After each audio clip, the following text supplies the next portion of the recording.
الحمد لله نحمده ونستعينه ونستغفره ونؤمن به ونتوكل عليه ونعوذ بالله من شرور أنفسنا ومن سيئات أعمالنا من يهده الله فلا مضل له ومن يضلله فلا هادي له وأشهد أن لا إله إلا الله وحده لا شريك له وأشهد أن سيدنا وسندنا وحبيبنا وشفيعنا ومولانا محمدا عبده ورسوله أما بعد وقال الله تبارك وتعالى في كلامه المجيد والفرقان الحميد فأعوذ بالله من الشيطان الرجيم بسم الله الرحمن الرحيم كنتم خير أمة أخرجت للناس تأمرون بالمعروف وتنهون عن المنكر وتؤمنون بالله وقال رسول الله صلى الله عليه وسلم من رأى منكم منكرا فليغيره بيده فإن لم يستطع فبلسانه فإن لم يستطع فبقلبه وذلك أضعف الإيمان أو كما قال عليه الصلاة والسلام اللهم صل على محمد وعلى آل محمد في أول وأوسط وآخر كلامنا۔ میرے محترم بزرگوں، عزیزوں، دوستوں، اللہ عز و جل کا بڑا فضل ہے، اس کا کرم اور اس کا احسان ہے کہ اس پاک پروردگار نے ہم سب کو مسلمان بنایا اور اسلام کے ذریعے اللہ رب العالمین نے دنیاوی زندگی میں بھی اور اخروی زندگی میں بھی کامیابی اور کامرانی کا وعدہ فرمایا، اور اسلام ہی کے ذریعے دنیا میں بھی اور اخروی زندگی میں بھی عزت اور رفعت اور بلندی کا وعدہ فرمایا۔ لہذا ہم اہل ایمان کو اس بات پر فخر بھی ہونا چاہیے اور خوشی بھی ہونا چاہیے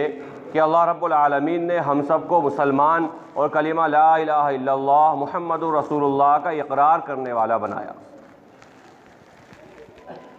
اسی لیے حضرات مفسرین فرماتے ہیں کہ جو شخص مسلمان ہو اور اللہ نہ کرے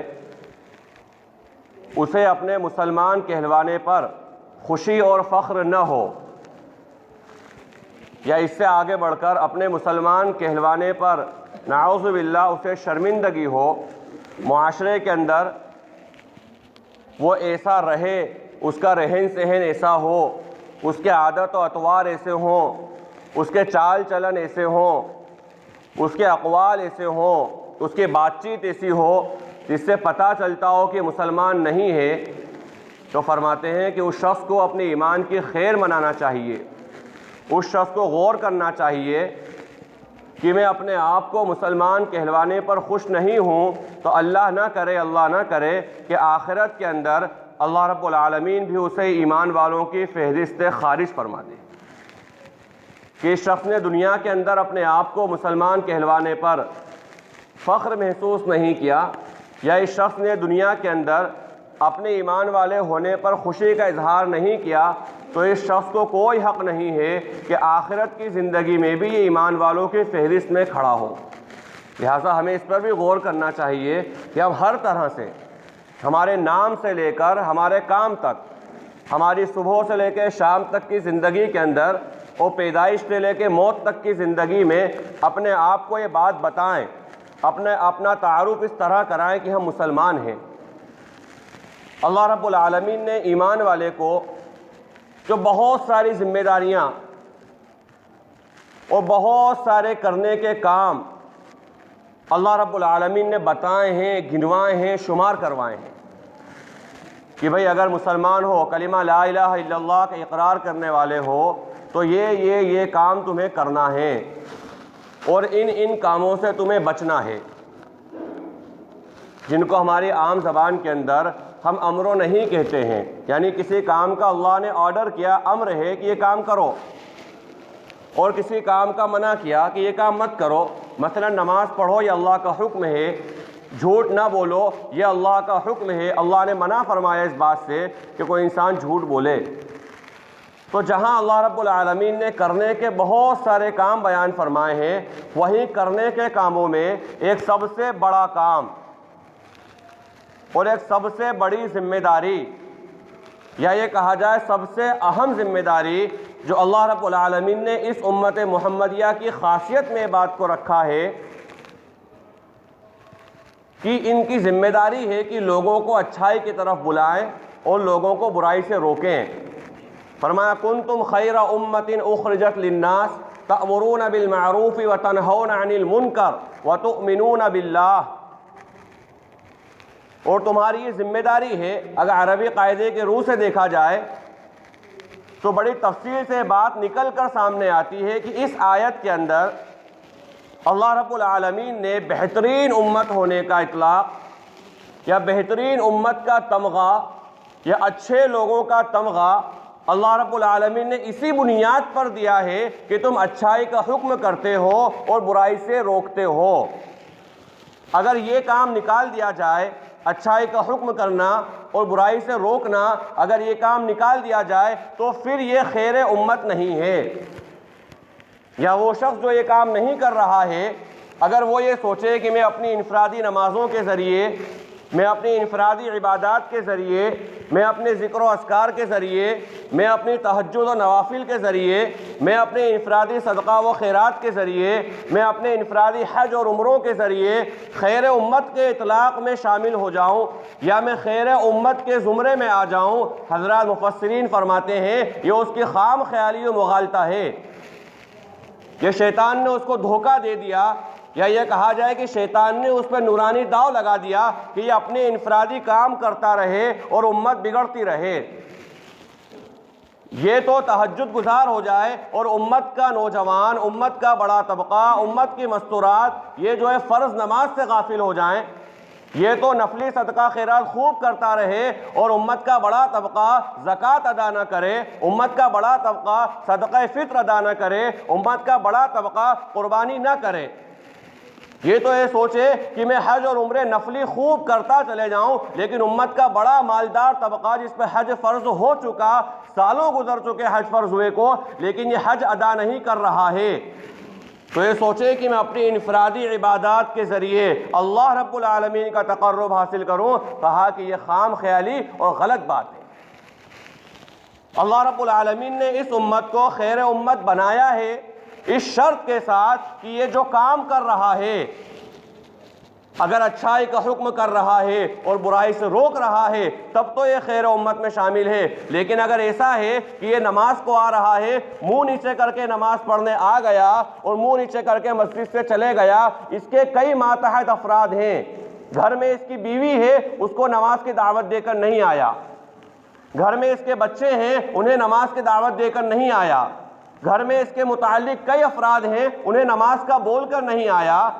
پاس میں کھیلتے ہوئے گھر سے لے کے مسجد آتے ہوئے کئی نوجوان کھیلتے ہوئے نظر آئے، کئی نوجوان ایام گزاری کرتے ہوئے نظر آئے، کئی نوجوان اپنا وقت برباد کرتے ہوئے نظر آئے، مسجد سے لگ کر، مسجد کی دیوار سے کھڑے ہو کر، حتیٰ کہ مسجد کے اطراف کے اندر رہنے والے لوگ بھی اگر نماز کو نہیں آئے اور یہ اپنا سر نیچا کر کے نماز پڑھنے کو آ گیا، یقیناً اس نے فرض ادا کر لیا۔ ایک بڑی ذمہ داری جو اللہ رب العالمین نے اسے دی تھی یہ فرض کی شکل میں، اس نے نماز پڑھ لی، لیکن مفسرین کی اصطلاح میں دیکھا جائے تو اس نے اقامت صلاۃ نہیں کیا، ادائے صلاۃ تو اس نے کر لیا، نماز تو اس نے پڑھ لی، لیکن اقامت جس سے چاہا جا رہا ہے، اقامت جو مقصد ہے کہ نماز کو قائم کرا جائے، ایک معاشرہ بنایا جائے، ایک صالح معاشرہ بنایا جائے جس کے اندر ہر بالغ مرد اور عورت نماز پڑھنے والے ہوں، لیکن اگر اس کے کان پہ جو نہیں رہیں گی تو یہ خیر امت کا اطلاق میں شامل نہیں ہے۔ اللہ رب العالمین نے ذمہ داری دی ہے کہ اگر ہم کوئی خیر کا کام کر رہے ہیں تو ہم اپنی ذات سے بھی اس خیر کے کام کو کریں اور لوگوں کو بھی بلائیں اس خیر کے کام کی طرف۔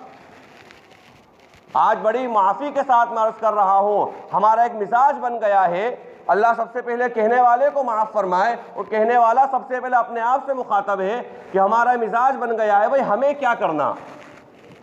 ہم کیوں کسی سے برائی مول لیں؟ جو ہو رہا ہے ہونے دیں۔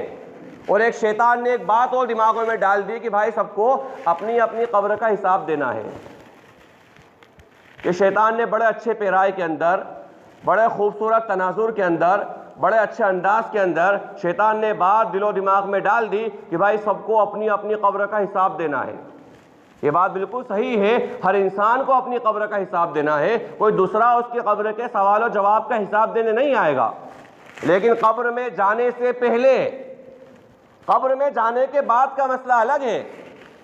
قبر میں جانے سے پہلے یہ امت ایک سیسا پلائی ہوئی دیوار ہے۔ قبر میں جانے سے پہلے ایک انسان کا دوسرے انسان سے جو ہے اختلاط ہے، یہ ضروری چیز ہے۔ انسان جو ہے ساماجک پرانی ہے۔ کوئی شخص بھی اگر یہ سوچے مجھے دنیا میں کسی کی ضرورت نہیں پڑے گی، وہ جھوٹ بول رہا ہے۔ ہر شخص کو دنیا میں کسی نہ کسی کی ضرورت پڑتی ہے۔ ایک پڑوسی کو دوسرے پڑوسی کی ضرورت پڑتی ہے، اور بعض موقعوں پر تو اس پڑوسی کی ضرورت رشتہ دار سے پہلے پڑتی ہے۔ اللہ نہ کرے، اللہ نہ کرے، اللہ حفاظت فرمائے، اچانک کوئی حادثہ ہو جائے تو سب سے پہلے پڑوسی دوڑ لگاتے ہیں اس کی مدد کے لیے۔ ایک پڑوسی کو دوسرے پڑوسی سے ضرورت پڑتی ہے، یہ یقینی بات ہے۔ کوئی یہ دعویٰ نہیں کر سکتا کہ میرے کو اپنے کام سے کام رکھنا، بھائی مجھے کیا کرنا، مجھے وہ جو وہ کر رہا ہے اس کو کرنے دو، مجھے اس سے کیا مطلب۔ دنیا کے معاملات کے اندر جب ہم یہ بات نہیں سوچتے ہیں تو دینی معاملات کے اندر ہم یہ بات کیوں سوچیں؟ جہاں اللہ رب العالمین نے ذمہ داری دی ہے کہ کوئی شخص بھی اگر یہ سوچ رہا ہے کہ مجھے خیر امت میں ہونا ہے تو اسے یہ کام کرنا پڑے گا، یعنی امر بالمعروف، اچھائی کا حکم کرنا پڑے گا، اور نہی عن المنکر یعنی برائی سے روکنا پڑے گا۔ اگر یہ کام نہیں کر رہا ہے تو وہ خیر امت میں شامل نہیں ہے۔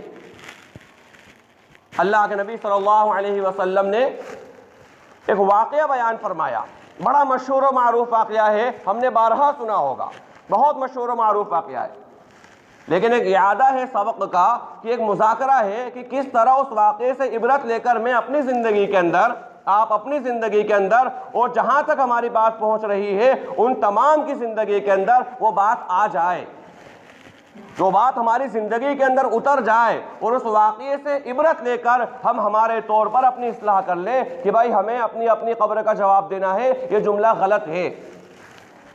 اللہ کے نبی صلی اللہ علیہ وسلم نے ایک واقعہ بیان فرمایا جس کا خلاصہ ہے، جس کا مفہوم ہے، اور جس کا سبق کے طور پر یہ بات ہے کہ اللہ رب العالمین نے حضرت جبرائیل علیہ السلام کو حکم دیا کہ پچھلی امتوں میں سے ایک بستی کو ہلاک کر دے، ایک بستی کے اوپر اللہ کا عذاب لے کر نازل ہو جائیں۔ حضرت جبرائیل علیہ السلام نے عرض کی، اے اللہ، اس بستی کے اندر تو ایک شخص ایسے بھی رہتے ہیں کہ جنہوں نے پلک جھپکنے کے برابر، ہم غور و فکر کریں گے، پلک جھپکنے کے برابر، یعنی یہ تو اللہ کے نبی صلی اللہ علیہ وسلم کی بات ہے، لہذا ہم نے سنا اور اطاعت کری، سمعنا واطعنا، ہم نے سنا، ہم نے فرما برداری کری، ہم ایمان لے کر آئے اور ہم نے تصدیق کری۔ اللہ کے نبی صلی اللہ علیہ وسلم کی بات ہے ذرہ برابر جس میں شک کی گنجائش نہیں، ورنہ اگر عام طور پر اگر دیکھا جائے تو پلک جھپکنے کے برابر بھی کسی شخص نے اللہ کی نافرمانی نہیں کری، یہ بات بہت مشکل ہے۔ ہر شخص کی زندگی آئینہ ہے، ہر شخص اپنے صبح و شام کو دیکھ رہا ہے۔ میں اپنے بارے میں سب سے زیادہ اطمینان کے ساتھ کہہ سکتا ہوں کہ میرا اعمال کیا ہے، آپ اپنے بارے میں سب سے زیادہ اطمینان سے کہہ سکتے ہیں کہ آپ کے اعمال کیا ہے۔ ہر شخص سب سے بڑا مفتی اپنے تعلق سے ہے۔ ہمیں خوب پتہ ہے ہماری زندگیاں کیسے گزر رہی ہیں، ہمیں خوب پتہ ہے ہمارے شب و روز کیسے گزر رہے ہیں، لیکن ایک شخص جس نے پلک جھپکنے کے برابر بھی اللہ کی نافرمانی نہیں کری، ہم سوچیں اس کا مقام کیا ہوگا۔ اللہ تبارک و تعالیٰ کو حضرت جبرائیل علیہ السلام نے جب یہ بات اللہ تبارک و تعالیٰ کے سامنے پیش کی، اللہ تبارک و تعالیٰ نے فرمایا، اس کا خلاصہ ہے کہ جبرائیل اس بستی پر عذاب دو تو اسی شخص سے شروعات کرنا، یا بعض دوسرے الفاظ، دوسری روایت کے اندر یہ الفاظ ہیں کہ اس بستی کو اسی شخص کے اوپر سے الٹنا شروع کرنا۔ یہ اس لیے کہ اللہ کی نافرمانی ہوتی رہی، اللہ رب العالمین سے بغاوت لوگ کرتے رہے، اللہ کے حکم کے خلاف کام ہوتے رہے، لیکن اس شخص کی پیشانی پر ذرہ برابر بل نہیں آیا۔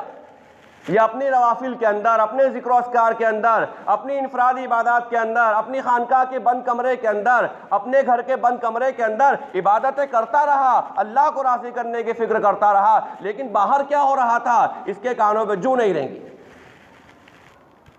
ہمارے اللہ ہماری حفاظت فرمائے، ہم مسجد پر نماز پڑھنے کے لیے آتے ہیں، ہمارے اطراف کے بچوں کو دیکھ لیں، نوجوانوں کو، کہ نماز کے ٹائم پہ وہ کیا کرتے ہیں، تراویح کے ٹائم پر وہ کیا کرتے ہیں، ایسی خطرناک مستیاں کرتے ہیں۔ بڑے بڑے جو بالغ ہیں جن پر نماز فرض ہے، ایسی مستیاں کرتے ہیں کہ امام صاحب پڑھاتے ہوئے بھول جائیں کہ میں کہاں پڑھ رہا تھا، لیکن ہمارے کانوں پہ جوں نہیں رینگتی کہ ہم ان کو کہہ بھی دیں کہ بیٹا اللہ سے ڈرو، نماز پڑھنا فرض ہے، تراویح پڑھنا سنت ہے، جا کر نماز پڑھو، اللہ کے بندو اللہ سے ڈر جاؤ، اللہ کے بندو اللہ کے فرما برداری کر لو، لیکن ہمارے کانوں پہ جوں نہیں رینگتی۔ یہ اس لیے ہو رہا ہے میرے عزیزوں کہ ہم نے ایک مزاج بنا لیا کہ ہم کیوں برا بنیں، لیکن یہ مزاج بہت خطرناک ہے، بہت خطرناک مزاج ہے۔ دنیا کے معاملات کے اندر کچھ بھی معاملہ ہو جاتا ہے تو انسان اپنے سگے بھائی سے برا بن جاتا ہے، دنیائی معاملات کے اندر انسان اپنے پڑوسیوں سے برا بن جاتا ہے، دنیائی معاملات کے اندر انسان اپنی بیوی سے برا بن جاتا ہے، دنیائی معاملات کے اندر انسان اپنے والدین سے برا بن جاتا ہے۔ حالانکہ ساری چیزیں ایسی تھیں، برداشت کر لیتے، ایڈجسٹ کر لیتے، نبھا لیتے، کسی طرح چلا لیتے کسی طرح رشتوں کو، لیکن یہاں تو انسان برا بن جاتا ہے۔ لیکن نماز کی دعوت دینے کے اندر انسان برا نہیں بنتا۔ کھلے عام بے حیائی کا کام ہو رہا، کھلے عام کہیں شادیوں کے اندر، کہیں برتھ ڈے کے نام پر، کہیں کس رسم کے نام پر، کہیں کس چیز کے نام پر کھلے عام اللہ اور اس کے رسول صلی اللہ علیہ وسلم سے بغاوت ہو رہی، لیکن ہمارے کانوں پہ جوں نہیں رینگتی۔ بھائی کیوں برا بنے؟ حالانکہ یہ برا بننا ذمہ داری ہے، یہ برا بننا ہماری ذمہ داری ہے۔ اللہ کے نبی صلی اللہ علیہ وسلم نے فرمایا من رأى منکم منکرا فلیغیرہ بیدہ، سب سے پہلے ہاتھ سے روکنے کا کہا کہ جس شخص کے اندر طاقت ہو اور وہ دیکھ رہا ہو کہ برائی ہو رہی ہے، جس شخص کے اندر استطاعت ہو اور وہ دیکھ رہا ہو کہ برائی ہو رہی ہے، اس برائی کو اپنے ہاتھ سے روک دے۔ فَإِن لَّمْ يَسْتَطِعْ فَبِلِسَانِهِ، اور جس شخص کے ہاتھ سے روکنے کی طاقت نہیں ہو، اس کو پتا ہے کہ میں ہاتھ سے نہیں روک سکتا، تو کہا کہ وہ زبان سے اس کو برا کہے، اور اگر زبان سے بھی نہیں روک سکتا فَإِن لَّمْ يَسْتَطِعْ فَبِقَلْبِهِ، سب سے آخری درجہ کہا کہ وَذَلِكَ ضَعْفُ الْإِيمَانِ۔ حضرات محدثین شراح حدیث اس حدیث کے تحت فرماتے ہیں کہ بھائی اس کے بعد تو ایمان ہے ہی نہیں، یعنی انسان اس کو دل سے برا سمجھے۔ ایک جگہ ہے جہاں گناہ ہو رہا ہے کھلے عام، اگر ہم ہاتھ سے روکنے کی طاقت نہیں ہے، زبان سے روکنے کی طاقت نہیں ہے، اگر دل سے بھی ہم اس کو برا نہیں سمجھ رہے ہیں، پڑ نہیں رہے ہیں، افسوس نہیں کر رہے اس بات کے اوپر، تو ہمیں خیر منانا چاہیے بھائی ہم مسلمان ہیں یا نہیں ہیں، وَذَلِكَ ضَعْفُ الْإِيمَانِ کے اندر ہمارا دائرہ ہے یا نہیں ہے۔ بہت ساری ایسی چیزیں دنیا کے اندر جن کا ہم سے کوئی تعلق نہیں ہے، جن کا ہماری زندگی سے کوئی متعلق چیز نہیں ہے، اس کے باوجود اس کے بارے میں ہم تبصرے کر رہے ہیں، اس کے بارے میں دکھی ہو رہے ہیں۔ ایک ٹیم ہار گئی تو اس ٹیم کے ہارنے پر ہمیں افسوس ہو رہا ہے، میچ میں ایک ٹیم جیت گئی، اس ٹیم کے جیتنے پر خوشی ہو رہی ہے۔ پتہ نہیں کیا بیوقوفی والی بات ہے، کیا جاہلوں والی بات ہے، نہ ہارنے والے کو پتہ چل رہا ہے کہ آپ ان کے غم میں شریک ہو، نہ جیتنے والے کو پتہ چل رہا ہے کہ آپ ان کی خوشی میں شریک ہو، لیکن اس کا ہمیں افسوس ضرور ہو رہا ہے، ہمیں اس کی خوشی ضرور ہو رہی ہے، لیکن دین مٹ رہا ہے۔ امت محمدیہ کے افراد فرائض کو چھوڑ رہے ہیں، واجبات کو چھوڑ رہے ہیں، لیکن اس کے باوجود بھی اگر ہمیں افسوس نہیں ہے، اگر ہمیں ذرہ برابر بھی اس کی فکر نہیں ہے، تو پھر ہمیں سوچنا چاہیے کہ ہم ایمان میں کس حد تک شامل ہیں۔ حضرت مولانا علی میاں صاحب نور اللہ مرقدہ، جنہوں نے ایک بہترین بات، بڑی زبردست بات بیان فرمائی، اور یہ ان کے واسطے سے پوری امت کے لیے پیغام ہے، وہ یہ کہ اپنی زندگی کے اندر غیرت صدیق پیدا کریے۔ فاروق حضرت صدیق اکبر رضی اللہ تعالیٰ عنہ کی غیرت پیدا کریے کہ جو اسلام کی غیرت انہیں تھی، جو اسلام کی حمیت انہیں تھی، جو اسلام کا جذبہ انہیں تھا، جو اسلام کے تعلق سے حساس تھے، کہ جب اللہ کے نبی صلی اللہ علیہ وسلم کے دنیا سے تشریف لے جانے کے بعد امت کے ایک طبقے نے یہ بات کہی کہ ہم نماز تو پڑھیں گے لیکن زکوٰۃ نہیں دیں گے، یعنی ایک فرض ادا کریں گے، دوسرے فرض کا انکار کر دیا کہ ہم اس کو نہیں کریں گے۔ اہل علم جانتے ہیں کہ اس وقت مدینہ منورہ کی حالت کیا تھی۔ تاریخ کا طالب علم جانتا ہے کہ سب سے زیادہ نازک مسئلہ اس وقت مدینہ منورہ کی حفاظت کا تھا۔ سب سے زیادہ نازک مسئلہ کہ مدینہ منورہ کی حفاظت، یہاں رہنے والوں کی جان کی، مال کی، عزت و آبرو کی اور ایمان کی سب سے بڑی ذمہ داری تھی کہ اس وقت جو بھی ہو، جیسا بھی چل رہا ہو، برداشت کر لیا جائے، جو بھی ہو جیسا بھی ہو ایڈجسٹ کر لیا جائے۔ اس وقت ایسے نازک حالات کے اندر جہاں مدینہ منورہ کفار کی رڈار پر اور ان کی عزت پر تھا، اطراف کے سارے لوگ اس بات کے اندر منتظر تھے کہ بس جیسا بھی موقع ملے ہم مدینہ منورہ پر چڑھائی کر دیں، جیسے بھی حالات ہوں ہم مدینہ منورہ کے اوپر حملہ کر دیں تاکہ اسلام کا خاتمہ ہو جائے اور جہاں سے اسلام نکلا تھا وہیں پر جا کر دفن ہو جائے۔ حضرت صدیق اکبر رضی اللہ تعالی عنہ کے دو فیصلے، بڑے زبردست فیصلے، اور پوری امت محمدیہ کے لیے قیامت تک کے آنے کے لیے مشعل راہ ہے کہ ایک فیصلہ تو حضرت صدیق اکبر رضی اللہ تعالی عنہ نے یہ کیا۔ یہ بات جملہ معترضہ کے طور پہ درمیان میں آگے اس لیے میں عرض کر دوں کہ حضرت اللہ کے نبی صلی اللہ علیہ وسلم نے ایک لشکر روانہ کیا تھا۔ حضرت اسامہ بن زید رضی اللہ تعالی عنہ کا لشکر روانہ کیا، لیکن جو لشکر نکل چکا اپنے علاقے تھوڑا آگے چلے گیا، پتا چلا کہ اللہ کے نبی صلی اللہ علیہ وسلم دنیا سے تشریف لے گئے۔ ایسے نازک حالات کے اندر کئی لوگوں نے یہ بات کہی، کئی لوگوں نے مشورہ دیا، کئی لوگوں نے رائے دی کہ ابوبکر صدیق اس لشکر کو واپس بلا لیجئے، یہاں مدینہ منورہ میں لڑنے والوں کی ضرورت ہے، یہاں مدینہ منورہ کے اندر حفاظتی دستے کی ضرورت ہے۔ اور بڑے بڑے صحابہ، کابر و جلہ صحابہ کو اللہ کے نبی صلی اللہ علیہ وسلم نے ان کے ساتھ کر دیا۔ فرمایا جس لشکر کو اللہ کے نبی صلی اللہ علیہ وسلم روانہ کر چکے تھے میں اس کو واپس نہیں بلاؤں گا۔ اور اس فرما برداری کی وجہ سے، یعنی اللہ کے نبی صلی اللہ علیہ وسلم کو اس فرما برداری کی وجہ سے باطل پر ایسا رعب پڑا، جب وہ لشکر نکلا ہے باطل آٹومیٹک بلوں میں گھستے چلے گئے کہ بھائی ہم تو مدینہ منورہ پر حملہ کرنے کی سوچ رہے تھے، یہاں تو مدینہ سے لشکر نکل رہا ہے۔ ظاہر سی بات ہے ابھی مسلمان جو ہے اٹیک کرنے کی پوزیشن میں ہے، ان کو حفاظت کی پوزیشن میں، دفاع کی پوزیشن میں نہیں، بلکہ مسلمان کاؤنٹر کی پوزیشن میں۔ اس لشکر کی ہیبت کا عالم یہ ہوا، اس لشکر سے ایسے لوگ خوف زدہ ہوئے کہ جن لوگوں کے وسوسے آ رہے تھے کہ اسلام چھوڑ دیں، جن لوگوں کو وسوسے آ رہے تھے کہ نماز تو پڑھ لیں زکوٰۃ نہ دیں، اور جن لوگوں کے دلوں میں اور دماغوں میں خرافات آ رہی تھی وہ تمام کے تمام جو ہے واپس آ گئے۔ اور دوسرا بڑا زبردست فیصلہ یہ کیا کہ حضرت صدیق اکبر رضی اللہ تعالی عنہ نے بات کہی کہ اللہ کے نبی صلی اللہ علیہ وسلم کے زمانے میں جو لوگ زکوٰۃ دیا کرتے تھے اور زکوٰۃ کے اونٹ کے ساتھ وہ رسی بھی دیا کرتے تھے، اللہ کی قسم اگر آج وہ رسی دینے کا منع کر دیں تو رسی کے لیے بھی میں ان سے جنگ لڑوں گا۔ اور ایک جملہ فرمایا مولانا علی میاں صاحب رحمۃ اللہ علیہ نے خاص طور پہ جملے کے تعلق سے کہا کہ اس کو نقشے کل حجر کر لے، اپنے سینے پر لکھ لے، اَيُنْقَصُ الدِّينُ وَأَنَا حَيٌّ، کہ دین میں کمی کر دی جائے، دین میں نقص لگا دیا جائے، کوئی سی بات لی جائے، کوئی سی بات چھوڑ دی جائے، جو من موافق ہو اس کے اوپر عمل کر لیا جائے، جو دل پر بھار لگے اس کو چھوڑ دی جائے۔ کہا کہ ایسا نہیں ہونا چاہیے، اَيُنْقَصُ الدِّينُ وَأَنَا حَيٌّ، دین میں نقص پیدا کر دیا جائے، دین میں کمی بیشی کر دی جائے اور میں زندہ رہوں، یہ نہیں ہو سکتا۔ اتنی زبردست بات پوری امت کے لیے آنے، تمام انسانوں کے لیے، قیامت تک کے آنے والے تمام لوگوں کے لیے مشعل راہ ہے کہ اللہ رب العالمین نے ہمیں ذمہ داری دی ہے کہ ہم اپنی صرف ذاتی عبادات تک یا ذاتی معاملات تک مخصوص نہ رہیں، بلکہ دین کی بات، خیر کی بات، اصلاح کی بات، بھلائی کی بات لوگوں کو کہتے رہیں۔ یہ کہنا سننا جو ہے ایمان والے کو بہت نفع دیتا ہے۔ اگر ہم صرف نماز پڑھتے رہیں گے اور اگر نماز کی دعوت نہیں دیں گے تو بہت مشکل ہے کہ ہم نماز کے اوپر پابند رہیں۔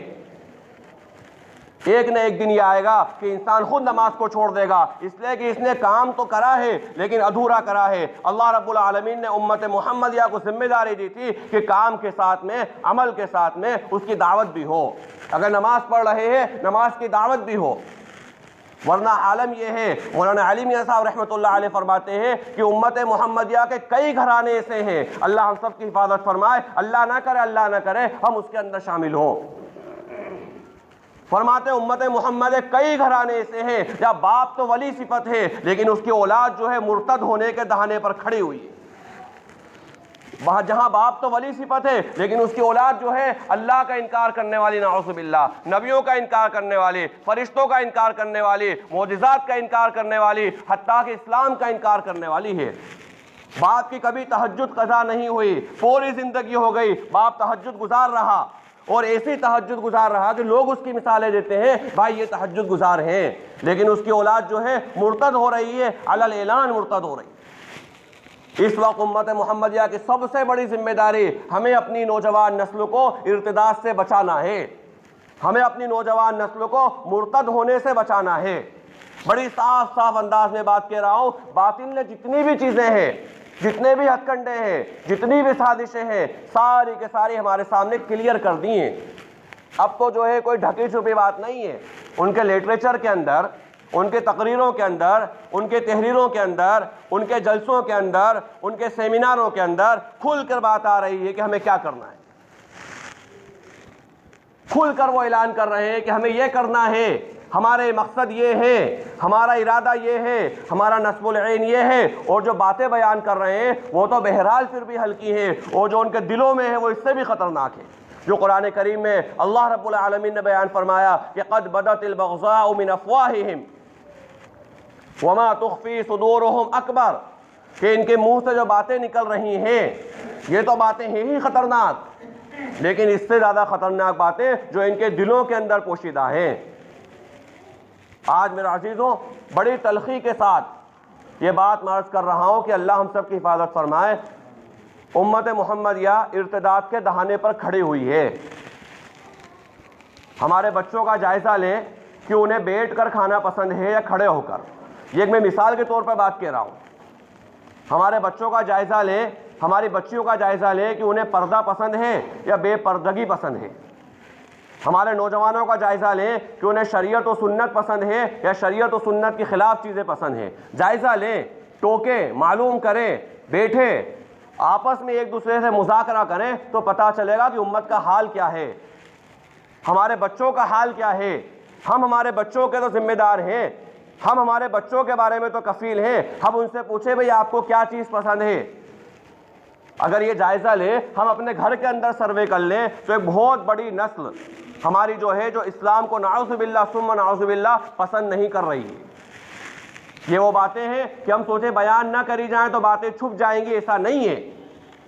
ایک بہت بڑا دھماکہ ہو جائے، اللہ ہم سب کی حفاظت فرمائے، امت محمدیہ کی بہت بڑی تعداد مرتد ہو جائے، ایک بہت بڑا سیلاب آ جائے، اس سے پہلے ہمیں ہوش کے ناخن لینے کی ضرورت ہے کہ آخر ہم کیا کر سکتے ہیں کہ ہمارے نونہال، ہماری قوم کے بچے، ہماری بچیاں جو ہیں ارتداد سے بچ جائیں۔ آج امت کے سامنے سب سے بڑا مسئلہ یہ ہے کہ امت محمدیہ ارتداد کے دہانے پر یعنی دین چھوڑنے کے دہانے پر کھڑی ہوئی ہے۔ قرآن کریم میں اللہ رب العالمین نے بات بیان فرمایا کہ اللہ نے ایمان والوں کے لیے سب سے بڑی خوبی کی بات یہ رکھی ہے، اور سب سے بڑی خوشی کی بات یہ رکھی ہے کہ انہیں اپنے ایمان پر اطمینان ہے۔ افمن شرح اللہ صدرہ للاسلام، کہ اللہ رب العالمین نے اطمینان رکھ دیا ایمان والے کی زندگی کے اندر، اس کو شرح صدر کر دیا اس بات کے اوپر کہ وہ مسلمان ہے۔ ذرا بچوں سے جائزہ لے کے دیکھیں ہم، یا خاص طور پہ وہ بچے جو بالکل دین سے دور ہیں، بالکل دینی ماحول سے دور ہیں، ہم ان بچوں سے جائزہ لے کے دیکھیں تھے۔ میں اس لیے میں تجربے کی بنیاد پہ کہہ رہا ہوں، حالانکہ آپ لوگوں کے سامنے میرا تجربہ کچھ نہیں ہے، نہ میری اتنی عمر ہے نہ میرا اتنا علم ہے، لیکن چونکہ میں صبح سے لے کے شام تک بچوں کے درمیان رہتا ہوں، کئی سارے بچے، سینکڑوں بچے میرے پاس پڑھ رہے ہیں، جو کھجرانہ کے چھوٹے اسکول سے لے کے کانوینٹ اسکول تک پڑھنے والے بچے، اندور کے ٹاپ اسکولوں میں پڑھنے والے بچے، چھوٹے سے سرکاری اسکول کے اندر پڑھنے سے لے کر پورے اندور کے ٹاپ اسکولوں میں گنتی ہونے والے بچے ہمارے پاس پڑھنے آتے ہیں، ہم ان کا جائزہ لیتے ہیں، خون کے آنسو روتے ہیں کہ بچے ارتداد کے دہانے پر کھڑے ہوئے ہیں۔ اللہ ہم سب کی حفاظت فرمائے، وہ دین اور اسلام سے دھیرے دھیرے دور ہو رہے ہیں۔ اگر ہم نے سوچا کہ میں نماز پڑھ لوں، میرا بچہ نہیں پڑھے تو کوئی بات نہیں، کل کو مسجد میں نمازی نہیں ملیں گے۔ اگر میں سوچوں کہ میں روزے دار ہو جاؤں، میرا بچہ اسکول ہے، چلو روزہ چھوڑ دیا کوئی بات نہیں، ایگزام ہے چلو روزہ چھوڑ دیا کوئی بات نہیں، تو کل کو روزے دار نہیں ملیں گے۔ اللہ ہماری حفاظت فرمائے کہ اللہ نہ کرے مسلم علاقے ایسے نہ ہو جائے رمضان کے مہینے میں جیسے غیر مسلم علاقے ہوتے ہیں۔